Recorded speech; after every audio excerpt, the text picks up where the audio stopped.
어우, 엄마. 쉬고 계시라니까 또 뭘 그렇게 바쁘게 하고 계셔요. 저녁 식사 준비 중이셨네요.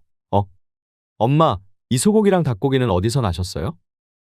응, 기다리면서 보니까 냉장고에 있길래 너희들이 오늘 우리 먹으려고 준비해둔 건가 싶어서 그걸로 요리 좀 해봤다. 정필이 너 어릴 적부터 소고기로 이렇게 해먹는 거 좋아했잖니?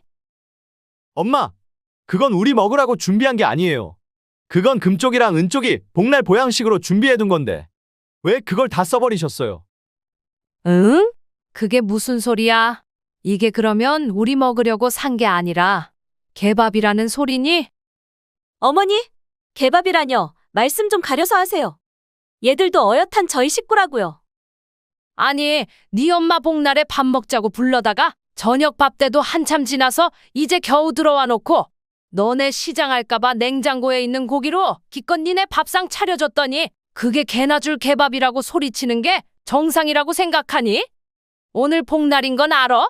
니네 엄마 복날마다 보양식 챙겨 먹는 거 좋아하는 건 알고? 근데 니네 엄마 오늘 한 끼도 안 먹은 건 궁금하지도 않지? 니네 그 집채만한 개들이 소고기를 먹던 콩고기를 먹던 그딴 건 난 관심도 없다. 근데 적어도 사람을 불러다 놨으면 사람 먹을 식사는 챙기고 나서 개를 먹이는 거야. 개는 개다. 사람보다 먼저일 수는 없는 거야. 오늘 이야기의 주인공은 올해로 67세가 되신 하금숙 씨입니다. 하 씨는 최근 너무 비참하고 억울한 일을 당하셨는데요. 이 일로써 아들네 부부를 다시는 보고 싶지 않을 정도로 화가 많이 나신 상태입니다. 하 씨는 앞으로 어떻게 아들 부부를 대해야 할지 혼란스럽고 어지러워 시청자분들의 고견과 지혜를 구하고 싶으시다고 저희 실버 라디오의 이야기를 보내주셨습니다. 사연 함께 들어보시고 하금숙 씨에게 도움이 될 만한 이야기가 생각나시거나 응원의 댓글 남겨주신다면 사연자분과 실버 라디오 채널 운영에 큰 도움이 됩니다. 혹은 주변에 지혜로우신 지인분이 있으시다면 이 영상을 공유해 함께 시청해 보시고 시청자분의 지혜로운 고견을 댓글로 꼭 남겨주세요. 그러면 오늘의 사연 시작하겠습니다. 안녕하세요. 저는 58년생 개띠, 올해로 67세가 된 하금숙이라고 합니다. 이 글을 적으며 문득 생각해 보니 참으로 우습게도 제 나이가 또 58년생 개띠네요. 이번 일을 겪고 나니 참 우스운 생각이 들곤 합니다. 제 나이가 개띠라는 것도 그렇고 그저 우연의 일치일 뿐이겠지만 어쩌면 운명의 장난 같은 게 아닐까 싶기도 하고요. 요즘 TV를 보면 젊은 친구들이 강아지나 고양이 같은 반려동물들을 키우는 것이 큰 유행인 것 같습니다. 예전에는 사람을 위해 집을 지키거나 농장에서 일을 돕는 게 동물들이었는데 이제는 반려동물이 엄연히 가족의 일원으로 인정받는 사회가 되었으니까요. TV에서는 개통령이라는 별명을 가진 사람이 나와 강아지 훈육법을 알려주고 유튜브에서는 반려동물과 함께하는 일상을 담은 영상들이 인기를 끌고 있습니다. 그걸 보면서 저도 참 많이 놀랐어요. 이젠 강아지를 키우는 것이 하나의 문화이자 유행처럼 여겨지는 걸까 싶기도 했거든요. 최근에는 동물병원에서 반려동물을 치료하는 비용이 사람이 병에 걸려 병원에 가서 수술하는 비용보다 많이 들 때도 있다며 반려동물용 건강보험도 나왔다는 말을 듣고는 무척이나 놀라우면서도 신기하기도 하고 이런 것들로 격세지감을 느낀 적도 있었습니다. 여러분은 이런 유행에 대해서 어떻게 생각하시나요? 저는 솔직히 좀 염려스럽습니다. 최근에 유튜브를 보다가 우리나라의 출산율이 너무 낮아져서 외국의 한 여자 교수가 한국의 미래를 걱정하는 유튜브 영상을 본 적이 있었어요.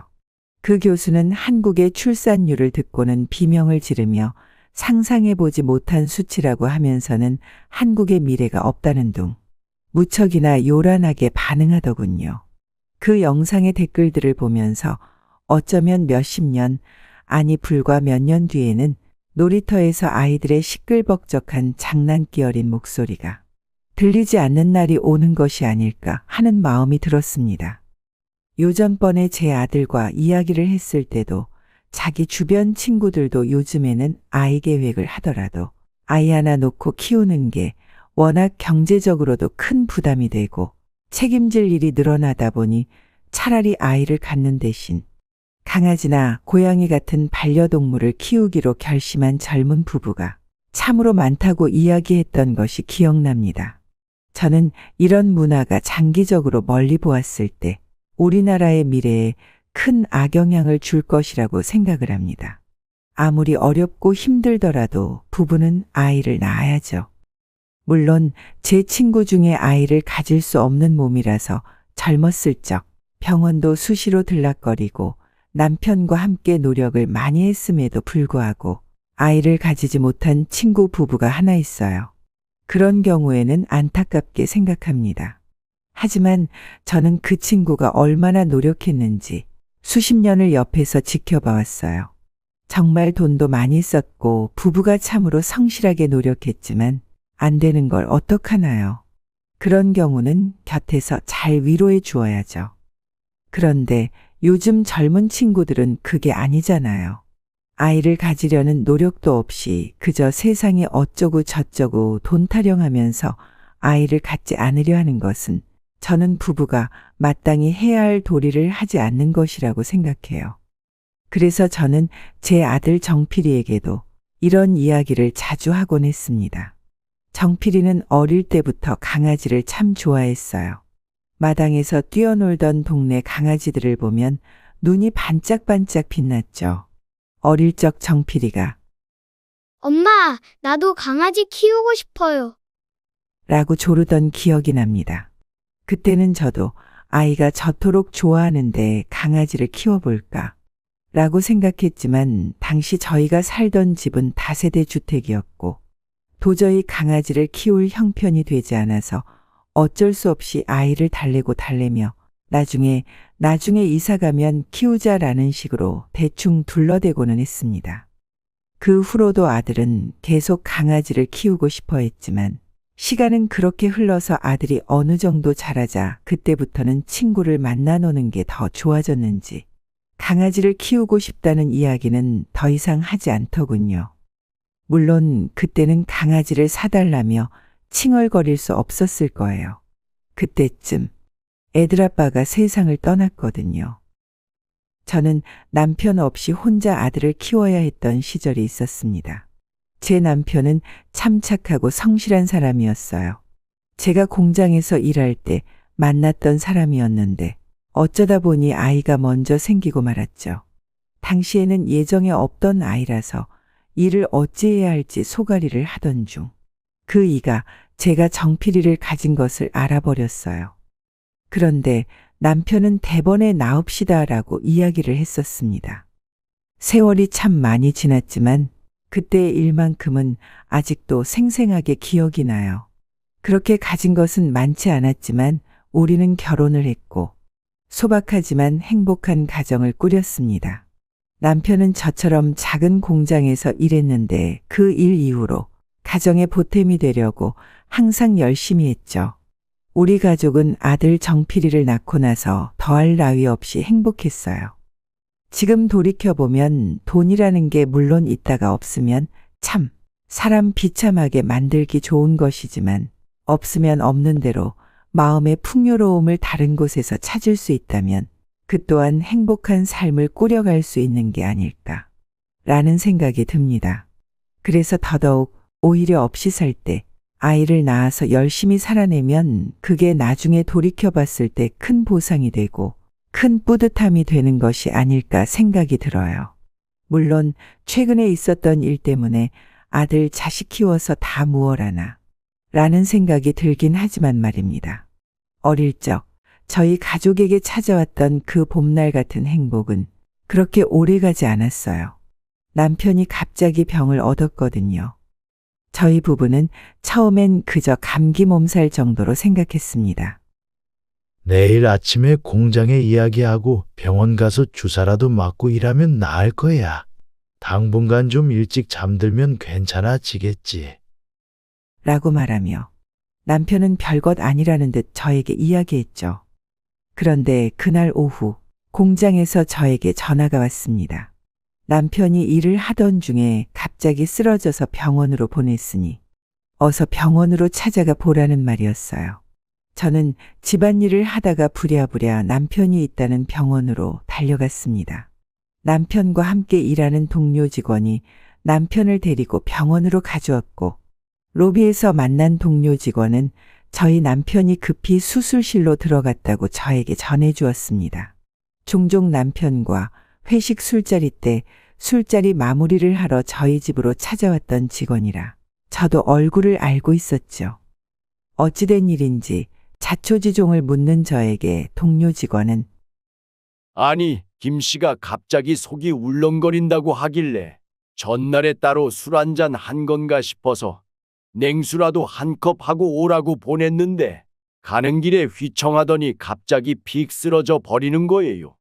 그래서 보니까 얼굴이 노랗게 변한 게 이건 아니다 싶어서 소장님한테 빨리 말씀드리고 여기 응급실로 데리고 온 겁니다. 저는 남편을 기다리며 한참을 식은땀만 흘리고 병원 로비에 앉아 있었어요. 이후 보호자를 찾길래 얼른 들어가 의사 선생님과 이야기를 나눴습니다. 검사 결과를 듣고는 말문이 막히더군요. 간암이었습니다. 급성 간염으로 시작된 발작성 쇼크인데 간경화가 상당히 진행된 상태입니다. 간암 치료를 준비하셔야 합니다. 여기 보시면 암세포로 보이는 것들이 상당 부분 있습니다. 그때 아들 정필이는 겨우 5살이었어요. 남편이 병원에 입원한 동안 저는 아침마다 병문안을 갔다가 아들을 어린이집에 데려다주고 다시 남편을 돌보러 병원으로 돌아오는 생활을 반복했습니다. 병원비도 만만치 않았어요. 그런데도 남편은 걱정하는 제게 늘 미소를 지으며 말했습니다. 여보, 걱정하지 마. 난 괜찮아. 오히려 당신이 걱정이네. 혼자서 다 감당하려고 하지 말고 힘들면 나한테도 털어놔. 알았지? 퇴직금이랑 뭐랑 해서 치료비 할 여유는 충분히 되는 것 같고, 소장님도 사장님한테 따로 말씀해 주셔서 회사에서도 지원금 나올 거니까 돈 걱정은 할 필요 없어. 걱정 마, 여보. 하지만 저는 남편에게 힘들다는 말을 하지 않았어요. 남편이 얼마나 고통스러울지 알면서도 차마 그에게 제 마음속 이야기를 꺼낼 수 없었습니다. 남편이 더 이상 아파하지 않기를 바랄 뿐이었죠. 그렇게 시간이 흘러갔고 남편의 병세는 눈에 띌 정도로 빠르게 악화되었습니다. 담당 의사가 놀랄 정도였죠. 손쓸 방법 없이 퍼져나가는 암세포에 저와 남편은 참으로 무력함을 느낄 수밖에 없었습니다. 어느 날 남편이 병실에서 저를 불렀습니다. 그날은 유난히 몸 상태가 좋지 않아 보였어요. 저는 다급히 남편 옆으로 달려가 그 이의 손을 잡았습니다. 여보, 무슨 일이야? 어디 아파? 어디 불편해? 남편은 힘겹게 고개를 저으며 미소를 지었어요. 아니야, 여보. 그냥 당신 얼굴 좀 보고 싶었어. 그리고 정필이도 생각이 나네. 우리 아들 엄마 닮아서 참 착하고 똑똑하잖아. 그 아이가 잘 자라줘서 정말 고마워. 남편의 말을 듣고 저는 눈물을 참을 수가 없었습니다. 남편이 제 손을 꼭 잡고 말했습니다. 여보, 나 없더라도 우리 정필이 잘 키워줘. 그리고 제발 건강 잘 챙겨. 내가 곁에 없더라도 당신은 절대 혼자가 아니야. 알았지? 저는 남편이 그런 무력한 소리를 하는 게 정말 싫었어요. 아니야. 당신 무슨 소리를 하는 거야? 왜 당신이 내 곁에 없어?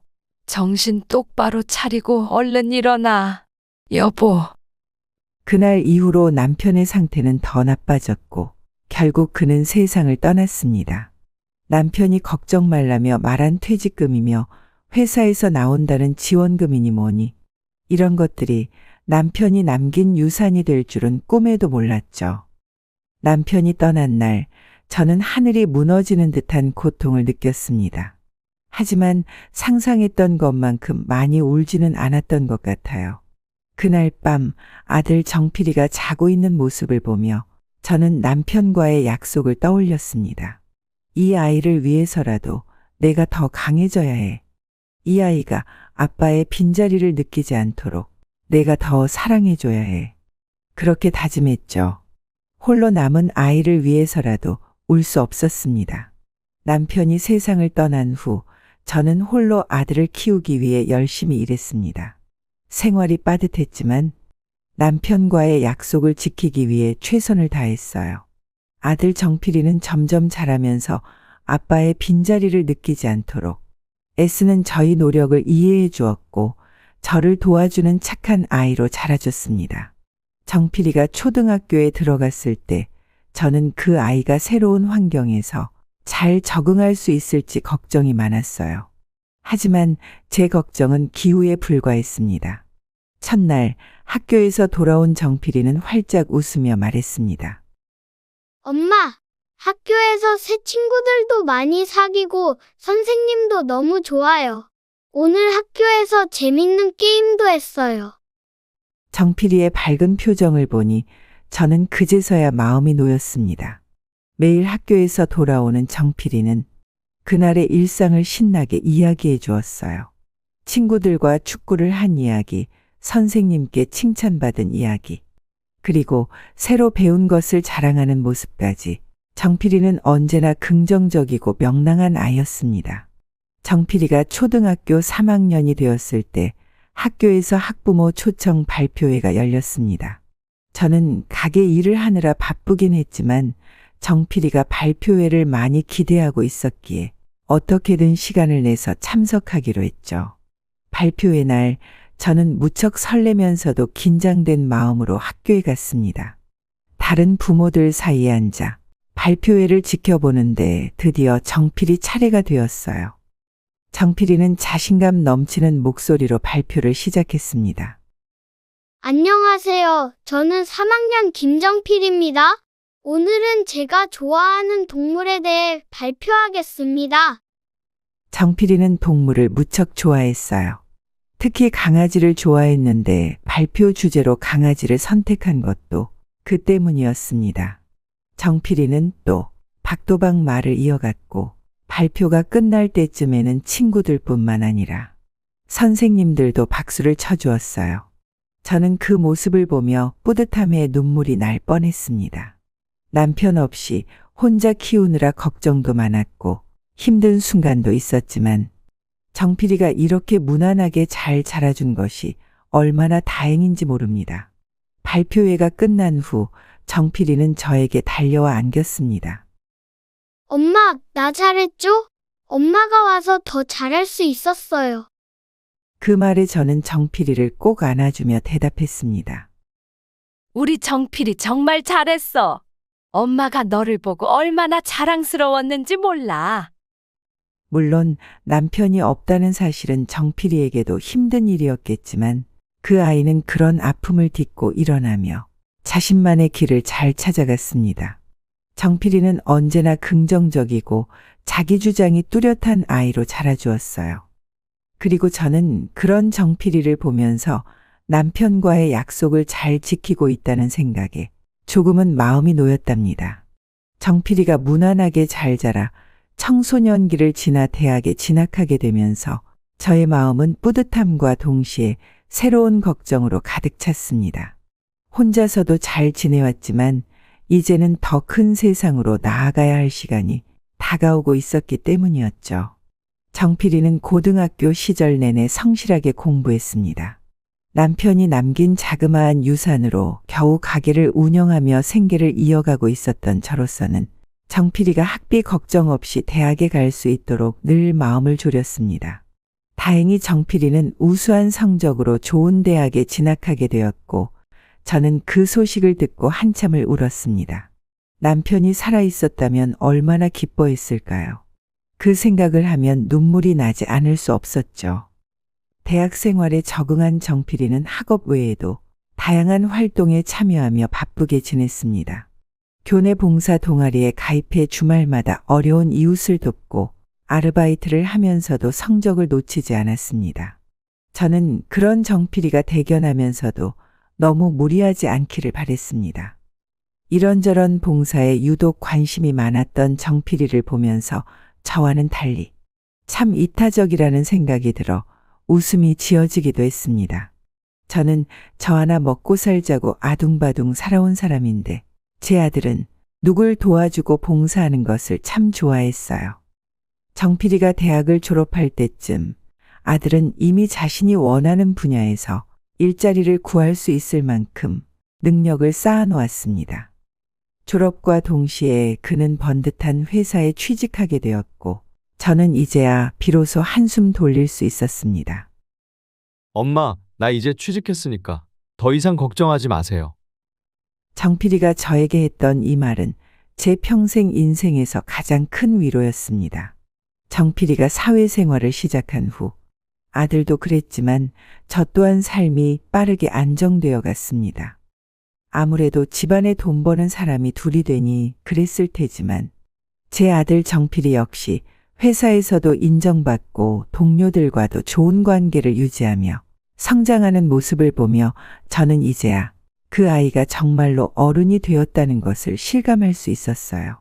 그리고 얼마 지나지 않아 정필이는 저에게 또 하나의 기쁜 소식을 전해주었습니다. 바로 결혼이었죠. 정필이는 저에게 며느리 될 사람을 소개했습니다.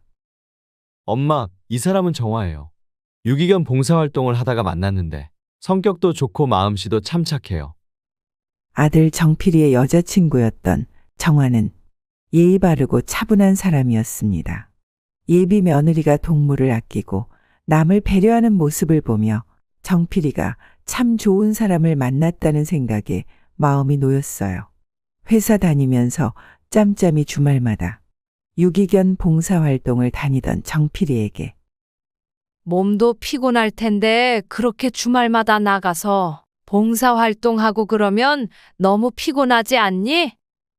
라고 걱정 어린 이야기를 할 때면 아니에요. 그래도 거기 가면 좋은 사람들도 많고 다들 관심사라던가 그런 게 비슷해서 오히려 에너지 얻고 오는걸요. 라고 말하며 얼굴을 붉히던 이유를 정화를 보면서 이제서야 알 수 있었습니다. 이놈의 자식, 이런 새빨간 속셈이 있었던 거구나. 아리송해하는 아들 여자친구의 표정 옆으로 정필이는 머쓱해하는 표정을 지었지만 이내 우리는 즐겁게 식사를 함께하고 이야기를 나눴습니다. 정필이의 결혼 준비는 그다지 오래 걸리지 않았어요. 아들 정필이의 여자친구 정화는 어릴 적 부모님을 여의고 할머니에게 맡겨져서 자랐는데 안타깝게도 몇 년 전 할머니가 돌아가시는 바람에 홀로 지내왔다고 했습니다. 그래서 더욱이 유기견들을 돌보는 봉사를 통해 외로운 마음을 달래고 사랑을 줄 대상이 필요했다고 하더라고요.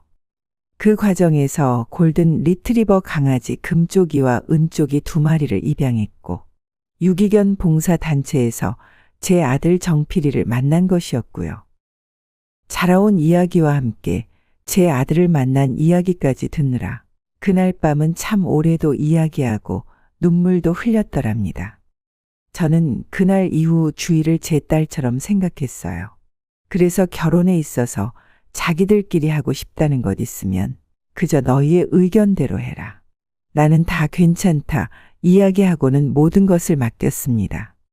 결혼식 날 저는 눈물이 멈추지 않았습니다. 남편이 떠난 이후 정필이를 홀로 키우느라 참 많은 고생을 했지만 이제야 모든 것이 보상받는 기분이었습니다. 정필이와 정화가 나란히 서 있는 모습을 보며 저는 속으로 남편에게 말을 걸었습니다. 여보, 우리 아들 잘 컸어요. 이제 정말 잘 살겠죠? 당신이 참 자랑스러워할 거예요. 그렇게 정필이는 결혼을 했고 이제는 한 가정의 가장으로서 또 한 사람의 남편으로서의 삶을 잘 꾸려가겠다고, 잘 키워줘서 고맙고 감사하다고 저에게 말했어요. 저는 정필이가 가정을 이루고 안정적인 직장 생활을 하며 행복해하는 모습을 보면서 지난 세월의 고생이 모두 보람으로 돌아왔음을 느끼게 되었습니다. 결혼 초 신혼임에도 불구하고 양가 부모님이 통틀어 저 혼자다 보니 아이들과 함께 여행도 자주 다니고 무척이나 행복한 시간들을 보냈습니다. 우리 집에서만큼은 TV에 나오는 고부 갈등이나 시월드 이런 이야기도 소설 속 망상이었어요. 주희도 늦게나마 생긴 엄마 품에서 참 따뜻함을 느꼈는지 무척이나 살갑게 저를 잘 챙기더랍니다. 그렇게 셋이서 깨볶으며 재미나게 살다 보니 그동안의 어려움은 이제 다 추억이 되었고 저는 이제 정필이의 가정에서 할머니로서의 삶을 준비하고 싶은 마음이 조금씩 샘솟았죠. 그래서 하루는 아들 정필이에게 며느리 몰래 아이 계획은 어찌 되는지 슬쩍 물어봤습니다. 그런데 다소 충격적인 이야기를 듣게 됐어요. 엄마, 저도 결혼을 좀 늦게 한 편이기도 하고, 정화도 병원에서 이제 노산이라 정말 원하는 게 아니면 조심하는 게 좋다고 하더라고요. 그래서 그냥 묶을까 싶기도 한데. 정필이의 말을 들었을 때 저는 순간적으로 심장이 철렁 내려앉는 듯한 기분이었습니다. 아니, 그게 무슨 소리냐? 부부가 됐으면 아이를 낳아야지. 그게 무슨 소리야? 제가 당황스러운 목소리로 되물었을 때 정필이는 잠시 머뭇거리더니 조심스럽게 말을 이어갔습니다. 엄마, 요즘 시대가 많이 달라졌잖아요. 경제적으로도 부담이 크고 또 아이를 키우는 게 쉬운 일이 아니니까. 우리도 많이 고민했어요. 그런데 정화가 노산이라 몸도 많이 힘들고 요즘에는 아예 아이 없이도 행복하게 사는 부부가 많다더라고요. 그래서 그냥 우리 둘이 잘 살아보자는 생각을 했어요. 저는 정필이의 말을 들으며 그동안 쌓아왔던 모든 기대와 희망이 한순간에 무너지는 것 같았습니다. 아이를 낳고 기르는 것은 결혼한 부부로서 자연스러운 순리라고 생각했는데 정필이의 결정을 이해하기가 쉽지 않았습니다. 물론 그들의 고민을 모르는 것은 아니었지만 부모로서의 역할을 다해왔던 제가 이토록 외면당한 듯한 기분을 느낀 건 처음이었습니다. 그래도 아이는 있어야지. 그게 가정을 이루는 기본 아니겠니? 너희가 얼마나 힘들게 일하고 살아가는지 잘 알지만 아이가 없으면 그게 무슨 의미가 있겠니? 제 말에 정필이는 고개를 숙였습니다. 마치 그도 이해하고는 있지만 다른 선택의 여지가 없다는 듯한 모습이었습니다. 엄마, 우리도 많이 고민했어요. 그런데 요즘 아이를 낳고 키우는 게 정말 쉽지 않아요. 그리고 정화도 건강이 안 좋고, 물론 엄마 마음도 이해하지만 우리가 이렇게 결정한 데는 이유가 있어요. 엄마도 우리를 좀 이해해 주셨으면 해요. 정필이의 말을 들으면서 저는 아무 말도 할 수 없었습니다. 아들의 말이 틀린 것은 아니었지만 저는 그저 안타깝고 서운한 마음뿐이었죠. 남편을 잃고 홀로 정필이를 키우며 이제는 손주를 보며 웃을 날을 기다렸는데 그런 미래가 저 멀리 사라져버린 듯한 기분이 들었습니다. 그날 이후로 저는 정필이와 정화의 결정에 대해 마음을 다잡아 보려 노력했습니다. 그들의 결정을 존중해야 한다는 생각도 했지만 한편으로는 그 결정이 옳은지에 대한 의문이 계속해서 남아 있었습니다. 하지만 정필이와 정화의 행복이 무엇보다 중요했기에 저는 그저 마음속에서 그들을 위해 기도할 뿐이었습니다. 며느리 정화에게도 어느 날 전화를 걸어서 이런저런 이야기를 나누던 중 저는 문득 궁금증을 참을 수가 없어서 슬쩍 물어보았어요. 정화야, 혹시 아이 계획은 따로 없는 걸까? 잠시 정화의 대답이 없어서 제가 너무 성급하게 물어본 건 아닌가 싶어 마음이 불편해졌습니다. 그 순간 정화가 조심스럽게 대답했어요. 어머니, 사실 저희도 그 부분에 대해 고민이 많았어요. 남편이랑 많이 얘기해봤는데 요즘 시대가 많이 바뀌었잖아요. 경제적인 부담도 크고 저도 이제 나이가 있어서 건강이 걱정되기도 하고요. 그래서 아직 확실하게 결정하지는 못했어요. 정화의 말에 저는 복잡한 심경을 감출 수가 없었습니다. 정필이와 정화가 그런 고민을 하고 있다는 건 이해할 수 있었지만 저는 여전히 그들의 결정이 마음에 걸렸습니다. 부부에게 아이가 없는 삶이 상상되지 않았기 때문이었어요. 그래도 정화야, 아이는 정말 축복이란다. 물론 요즘 사정이 예전 같지 않다는 건 알지만 그럼에도 불구하고 아이가 주는 행복은 말로 다 할 수 없거든. 정필이도 나중에 후회하지 않게끔 잘 생각해 보길 바란다. 제 말에 정화는 작게 한숨을 내쉬더니 네, 어머니. 저도 남편이랑 다시 한번 잘 이야기해 볼게요. 라고 대답했습니다. 정화의 목소리에서 느껴지는 무거운 기운이 저에게도 전해졌습니다. 전화를 끊고 나서도 마음이 편치 않았습니다. 정필이와 정화가 어떤 결정을 하든 저는 그들의 행복을 빌고 싶었지만 한편으로는 손주를 볼 수 없을지도 모른다는 현실이 서서히 다가오고 있음을 느꼈습니다. 이런 고민 속에서 어느 날 정필이가 엄마, 이번 주말에 집에 초대할게요. 오셔서 저녁 같이 드셔요. 라는 말을 했습니다. 저는 그 말을 듣고 한편으로는 반갑고 한편으로는 설렜습니다.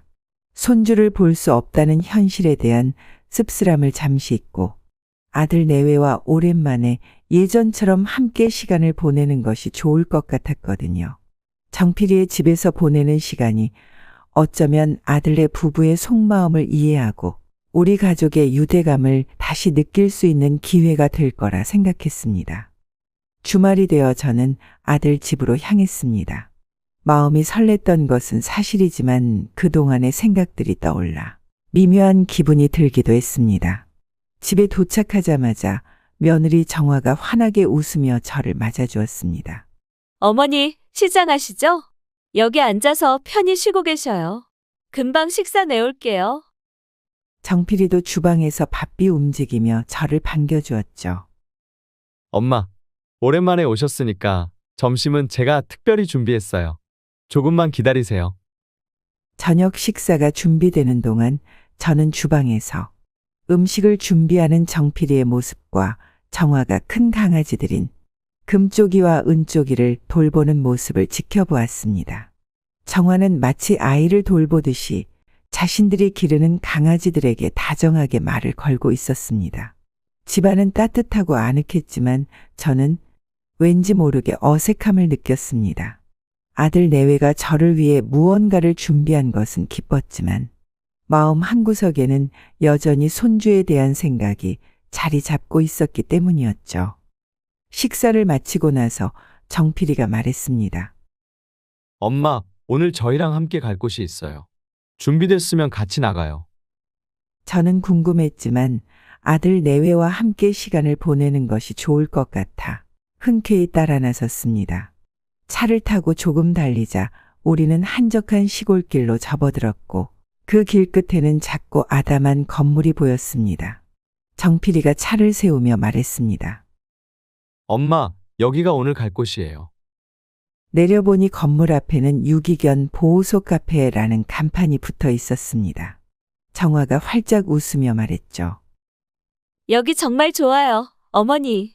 저희가 자주 오는 곳인데 오늘은 어머니도 함께 하셨으면 해서요. 저는 순간 당황스러웠습니다. 유기견 보호소라니 예상치 못한 장소였으니까요. 안으로 들어가니 곳곳에 강아지들이 즐겁게 뛰어놀고 있었습니다.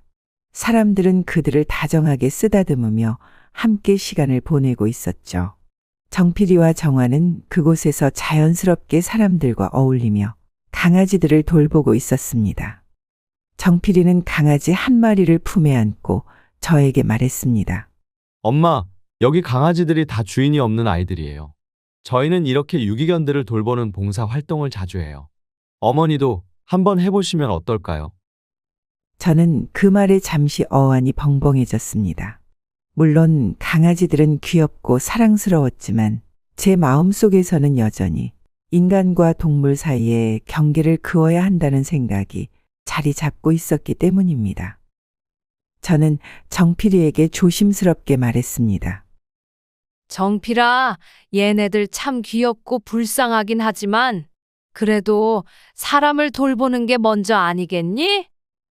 정필이는 제 말을 듣고 잠시 생각하더니 조용히 대답했습니다. 엄마, 저희도 물론 사람을 소중히 생각해요. 하지만 요즘은 반려동물이 우리 삶의 큰 부분이잖아요. 저희도 강아지를 키우면서 정말 많은 것을 배웠고, 그만큼 저와 아이들이 함께 행복하면 그걸로 된 거 아닐까요? 유기견을 돌보는 것도 사람을 돕는 것과 다르지 않다고 생각해요. 정화도 옆에서 거들었습니다. 어머니, 저희는 결혼하고 나서 강아지들과의 삶이 정말 행복했어요. 아이를 가지는 것도 물론 중요하겠지만 저희는 이렇게 서로를 아끼며 살 수 있는 지금이 너무 소중하다고 생각해요. 그들의 말에 저는 더 이상 할 말을 찾을 수 없었습니다. 그저 마음 한구석이 무겁고 복잡했죠. 이제 얘네가 아이를 가질 생각은 없고 자꾸 이런 강아지나 반려동물에 대한 관심이 늘어만 가는구나 하는 생각이 머릿속을 맴돌았습니다. 그날 이후로 아들 내외와의 갈등은 점점 깊어져 갔습니다. 저는 여전히 아이를 낳아야 한다는 생각을 버릴 수 없었고 정필이와 정화는 그 생각이 구시대적이라고 느끼는 것 같았습니다. 서로의 생각 차이는 점점 더 벌어져 갔고 저는 그들의 결정을 이해하려고 애쓰면서도 속으로는 점점 더 고립감을 느끼게 되었습니다. 어느 날 정필이가 저에게 말했습니다. 엄마, 저희가 앞으로 어떤 결정을 하든 그냥 저희를 믿어주셨으면 좋겠어요. 저희가 행복하게 살 수 있게 응원해 주시면 안 될까요? 그 말에 저는 겨우 고개를 끄덕였지만 마음속에서는 여전히 아쉬움과 불안감이 가시지 않았습니다. 가족이라는 것이 무엇인지, 부모로서의 역할이 무엇인지, 그리고 진정한 행복이 무엇인지에 대해 저는 그날 이후로도 계속 고민하게 되었습니다. 그러다 결국 문제가 터지고는 말았죠. 그날의 저녁을 떠올리면 여전히 마음 한구석이 쿡쿡 쑤십니다. 최근 말복이었죠. 복날에 다들 보양식은 챙겨 드셨나요? 아들 정필이가 복날인데 같이 식사하자고 저를 집에 초대했을 때 얼마나 기대하고 설렜는지 몰라요. 제가 원체 몸이 허해서 복날이거나 가끔 기력이 무척이나 딸리는 날이 되면 삼계탕이나 장어, 소고기 같은 보양식을 자주 챙겨 먹고는 합니다. 아주 좋아하는 음식이죠. 저는 그저 가족과 함께 오랜만에 제가 좋아하는 음식들을 함께 먹으며 이야기꽃을 피우고 싶었습니다. 아들 정필이가 요즘 회사 일이 바쁘다는 걸 알면서도 그래도 이렇게 시간을 내어 저를 초대해 주니 고맙고도 흐뭇한 마음이 들었죠. 그래서 조금 일찍 가서 집안도 둘러보고 저녁 준비도 슬쩍 도와주려는 마음으로 아들네 집에 도착했습니다. 하지만 약속 시간에 맞춰서 집에 도착했을 때 아들 내외는 아직 돌아오지 않았고 저는 홀로 조용한 거실에 앉아 그들의 귀가를 기다렸습니다. 아들은 오후 일정이 조금 밀려서 집사람과 강아지들을 데리고 곧 들어갈 거니 잠깐 거실에서 TV 좀 보시며 쉬고 계시라더군요. 처음엔 조금 어색했지만 시간이 제법 지나도 아들 내외가 들어올 기미가 없길래 저는 이내 주방으로 발걸음을 옮겼습니다. 냉장고를 열어보니 잘 손질된 소고기와 닭고기가 눈에 띄었습니다. 아들이 나를 위해 준비한 재료라는 생각에 퍽 기특했어요. 일정 마치고 돌아와 나를 위해 음식을 하려면 둘 다 피곤할 테니 제가 그것들을 가지고 따뜻한 저녁이라도 차려주어야겠다는 생각이 들었습니다. 오랜만에 정필이와 정화에게 엄마가 요리를 해주는 것도 좋지 않을까 하고 말이죠. 아들도 저처럼 때때로 몸의 기력이 밑빠진 독처럼 쭉 빠지는 시기가 있어서 아마 그래서 저랑 이런 부분까지 닮은 게 아닐까 싶을 정도로 식성은 잘 맞았기에 어릴 적 아들이 좋아했던 음식들을 오랜만에 해줘야겠다는 생각을 했습니다. 주방에서 손놀림을 바삐 움직이며 닭백숙을 준비하고 소고기를 볶았습니다. 음식 냄새가 집안 가득 퍼질 때쯤 마침내 현관문이 열리는 소리가 들렸습니다. 반가운 마음에 얼른 고개를 돌려보니 정필이와 정화가 두 마리의 커다란 리트리버, 금쪽이와 은쪽이를 데리고 들어오고 있었습니다.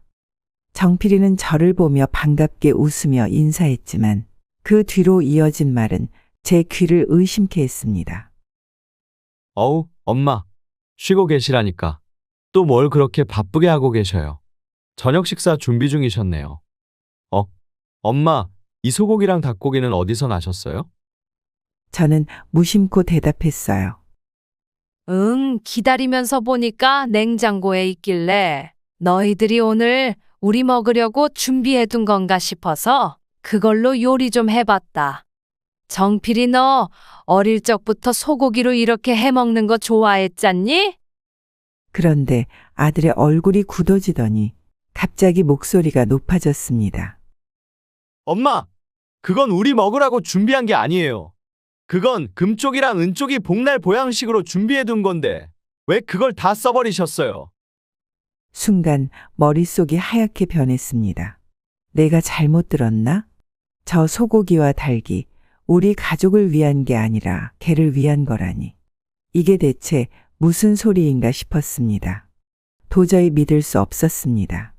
그동안 며느리와 아들 때문에 강아지 이야기를 많이 들었지만 살다 사람 먹을 고급 식재료들을 개밥으로 주려고 사다 놨다는 게 저로서는 이해가 잘 되지 않았어요. 응? 그게 무슨 소리야? 이게 그러면 우리 먹으려고 산 게 아니라 개밥이라는 소리니? 어머니, 개밥이라뇨. 말씀 좀 가려서 하세요. 얘들도 어엿한 저희 식구라고요.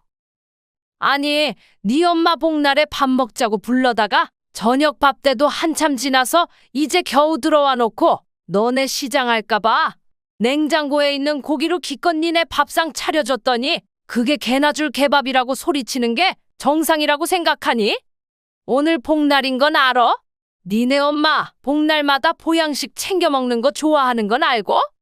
근데 니네 엄마 오늘 한 끼도 안 먹은 건 궁금하지도 않지? 니네 그 집채만한 개들이 소고기를 먹던 콩고기를 먹던 그딴 건 난 관심도 없다. 근데 적어도 사람을 불러다 놨으면 사람 먹을 식사는 챙기고 나서 개를 먹이는 거야. 개는 개다. 사람보다 먼저 일 수는 없는 거야. 설마 이럴 줄은 몰랐습니다. 눈앞에서 일어난 일이 전혀 이해가 가지 않았고 저도 모르게 속에서 치밀어 오르는 분노를 억누를 수 없었습니다. 아들 정필이는 한숨을 내쉬며 짜증스러운 표정으로 저를 쳐다봤습니다. 엄마, 요즘은 반려동물도 가족이에요. 엄마도 이해해 주셔야죠. 금쪽이랑 은쪽이도 우리 가족인데 그걸 왜 그렇게 생각하세요? 그 말에 저는 아들에게서 받은 배신감이 마음속 깊숙이 자리 잡았습니다. 평생을 자식을 위해 살았고 자식이 잘 되기를 바라며 희생해왔던 제가 이 순간에 느낀 감정은 참으로 쓰라렸습니다. 아들이 강아지를 가족으로 여긴다는 말은 이미 들어 알고 있었지만 그 강아지들이 나보다 자기 부모보다 우선시된다는 사실에 깊은 상처를 받았습니다. 며느리 정화도 저를 설득하려 했습니다. 어머니, 요즘은 강아지도 건강하게 키우려면 보양식이 필요해요. 저희도 이 아이들을 정말 가족처럼 생각하고 있어요. 정화의 말은 저를 더욱 혼란스럽게 했습니다. 반려동물이 가족처럼 여겨지는 시대라는 것을 인정해야 한다는 생각도 있었지만 저로서는 도저히 그들을 이해할 수 없었습니다. 왜냐하면 제 가치관에서는 사람이 먼저였고 그 다음이 동물이었으니까요. 여러분은 어떻게 생각하시나요? 이건 정말 댓글로 꼭 달아주세요. 사연 들으시는 분들도 반려동물보다 사람이 먼저라고 생각하세요. 제가 잘못한 건가요? 제가 해온 모든 노력과 희생이 헛된 것처럼 느껴졌습니다. 그 순간 자기들이 제게 상처를 주고 있다는 사실을 아들 내외는 전혀 인식하지 못하는 것 같았습니다. 결국 감정이 폭발하고 말았습니다. 아니, 아무리 그래도 그렇지. 사람이 먼저지 개가 먼저야? 내가 너희들 위해서 이렇게 준비한 건데 그걸 개한테 먹이려고 한 거라니? 도대체 어떻게 된 거야? 이게 정말 말이 되니? 아들과 며느리는 제 말에 당황한 듯 서로 눈치를 보며 말을 잇지 못했습니다. 아들 부부의 침묵은 제게 더 큰 상처를 남겼습니다. 저는 한순간에 우리 가족의 유대감이 끊어져 버린 것 같은 느낌을 받았습니다. 분명히 서로를 위하는 마음이 있었을 텐데 고작 저 남산만한 개들 때문에 우리 가족이 이렇게 극명하게 갈라지게 된 것이 억울하고도 서글펐어요. 그날 저녁 식탁에 준비된 음식은 아무도 손대지 않았습니다. 그 누구도 입을 열지 않았고 묘한 침묵 속에서 시간이 흘렀습니다. 결국 저는 그들의 집에서 나와버렸습니다. 그렇게 한참을 거리를 걸었지만 도무지 착잡한 마음은 가실 기미가 보이지 않았습니다. 아들은 그날 이후로도 계속해서 저에게 전화를 해옵니다.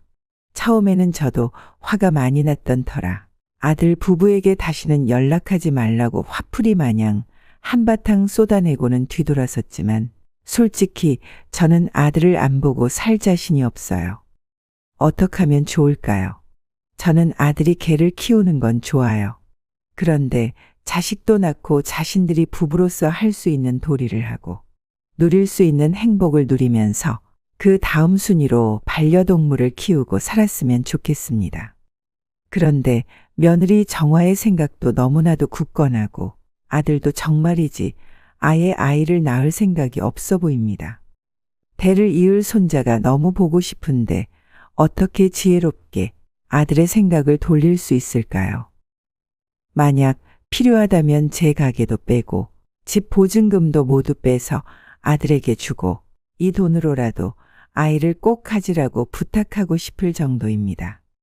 몇 날 며칠을 고민해봐도 도무지 어떻게 말하는 게 좋을지, 아들 부부에게 어떤 식으로 감정을 풀고 아이를 가지는 게 앞으로 정말 중요하니 꼭 아이를 가져야 한다고 어떻게 이야기해줘야 할지 막막하고 답이 안 나와서 최근 저에게 일어난 일을 알려드리면서 여러분의 의견도 여쭐 겸 이렇게 사연으로나마 몇 글자 적어 실버라디오 채널에 보내어 봅니다. 혹시라도 제가 잘못 생각한 것은 아닌지 부디 댓글로 고견을 남겨주시기를 간절히 부탁드립니다. 혹시 주변에 비슷한 일을 겪거나 지혜로운 지인분이 있으시다면 이 사연을 공유해 주셔서 함께 댓글로 지혜를 나눠주시면 감사하겠습니다. 긴 사연 들어주셔서 감사합니다. 꼭 좀 댓글 부탁드리겠습니다.